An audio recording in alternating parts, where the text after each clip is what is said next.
నమస్తే. నా పేరు Ramesh Kadari, high court advocate, Hyderabad, Telangana. LOC, LOC circular అంటే ఏంటి? ఎల్ఓసి నోటీస్ అంటే ఏంటి? ఎల్ఓసి అంటే lookout circular notice. Lookout circular notice అనేది ఎప్పుడు ఇస్తారు?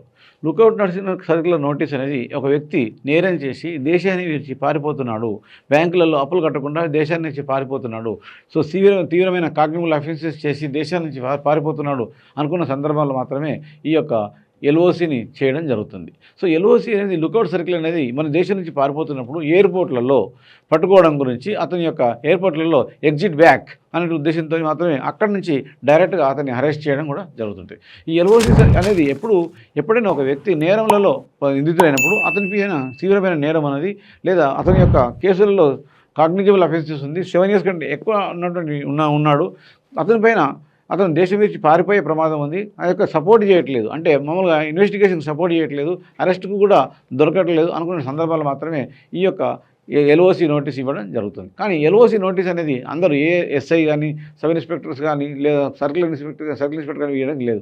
ఈ యొక్క ఎల్ఓసి ఇవ్వాలంటే ఈ యొక్క ఎస్పీ, సూపరింటెండెంట్ ఆఫ్ పోలీస్ పరిధిలో, అలాగే కమిషనర్ పరిధిలో, సిబిఐ పరిధిలో ఉన్నప్పుడు మాత్రమే వీళ్ళు దేశం ఎంటైర్ కంట్రీలో ఉన్నటువంటి ఈ యొక్క నేషనల్ లెవెల్లో క్రైమ్ ఉన్నది అనుకున్నప్పుడు మాత్రమే ఈ యొక్క ఎల్ఓసి ఇవ్వడం జరుగుతుంది.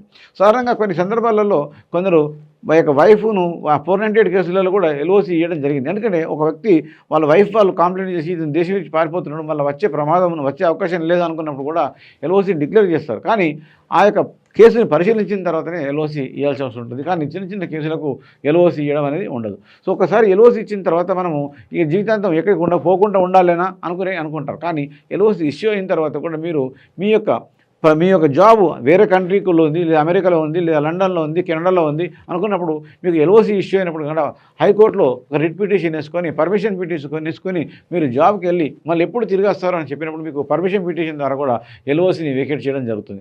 లేదంటే ఎల్ఓసిని వెకేట్ చేయాలంటే ఈ యొక్క కేసు ఏదైతే కేసు పెట్టారో నా పైన, ఈ కేసు దానికి ఎలిజిబుల్, ఆ కేసుకు అంత లేదు, పరిధి లేదు, కావాలని నా యొక్క జాబ్ని ఇబ్బంది పెట్టడం కోసం మాత్రం ఈ కేసు పెట్టారు, నా హక్కుకు భంగం కల్పిస్తున్నారు అనేది మనకు ఆర్టికల్ 21 మనకు క్లియర్గా తెలియజేస్తుంది. వ్యక్తి యొక్క స్వేచ్ఛను ఎవరు హరించి లేదు. ఒకవేళ వ్యక్తి యొక్క స్వేచ్ఛను హరించాలనుకున్నప్పుడు ఆర్టికల్ 21 అనేది మనకు అడ్డం వస్తుంది. మనకి ఆర్టికల్ 21 ప్రకారంగా మనకు Maneka Gandhi versus state of union, మనకు మేనకా గాంధీ కేసులలో మనకు క్లియర్గా తెలియజేసింది ఏంటంటే ఈ యొక్క ఫండమెంటల్ రైట్స్, విదేశాలకు వెళ్ళేది అనేది మన యొక్క హక్కు, విదేశాలకు వెళ్ళి జాబ్ చేసుకోవడం మన యొక్క హక్కు, ఇలాంటి హక్కులను భంగం కలిగించడానికి ఉండకుండా Maneka Gandhi versus union of state అనే జడ్జిమెంట్లో చాలా క్లియర్గా తెలియజేయడం జరిగింది ఈ యొక్క ఎల్ఓసి గురించి.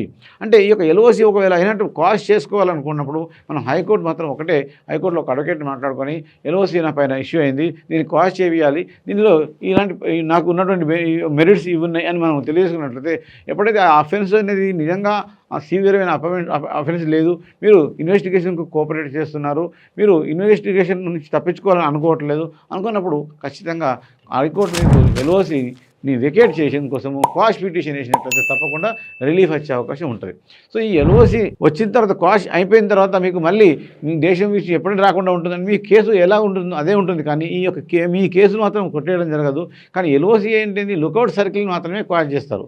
అంటే మీ కేసు మాత్రం పెండింగ్ ఉంటుంది, ఆ కేసుకు మీరు సపోర్ట్ చేయవలసి ఉంటుంది. ఆ కేసులో మీరు ఎప్పుడైతే హియరింగ్ ఉంటుందో అప్పుడు అటెండ్ కావాల్సి ఉంటుంది, ట్రయల్స్ చేసినప్పుడు కూడా అటెండ్ కావాల్సి ఉంటుంది. కానీ మీకు ఎల్ఓసి అంటే లుకౌట్ సర్కిల్ మాత్రమే క్వాష్ చేయించుకునే అవకాశం కలిగి ఉంటారు. సో ఈ యొక్క చట్టపరమైన ఉన్నటువంటి అవకాశాలలో ఈ ఎల్ఓసి అనేది చాలా ఈ మంది అందరూ కూడా వేరే దేశాలకు వెళ్ళి జాబులు చేసుకుంటున్నారు. ఫ్యామిలీ ఇష్యూస్లలో 498 కేసులలో కొన్ని చాలా ఎల్ఓసీలు వస్తున్నాయి. సో ఇలాంటి కేసులలో మనము రిలీఫ్ పొందాలనుకుంటే మనకు చట్టపరమైన అవగాహన కలిగి ఉండాలి. మీ చట్టపరమైన అవగాహన కోసం మా ఛానల్ యొక్క రెగ్యులర్ ఫాలో అవుతుండండి. మీకు ఇంకా ఏమైనా సమస్యలు ఉన్నట్లయితే మా యొక్క కాంటాక్ట్ నెంబర్ అక్కడ ఉంటుంది, దాన్ని కాంటాక్ట్ చేయండి. ఏ విషయంలోనైనా మీకు ఈ లీగల్ పరమైన సమస్యలు ఉన్నట్లయితే మా యొక్క ఆఫీస్ని కూడా మీరు విజిట్ చేయొచ్చు. ఫస్ట్ సారి మీరు విజిట్ చేసినప్పుడు మీకు మీ యొక్క కన్సల్టెన్సీ ఫీ కూడా ఉండకుండా మేము ఫ్రీగా సపోర్ట్ చేస్తున్నాం. Thank you.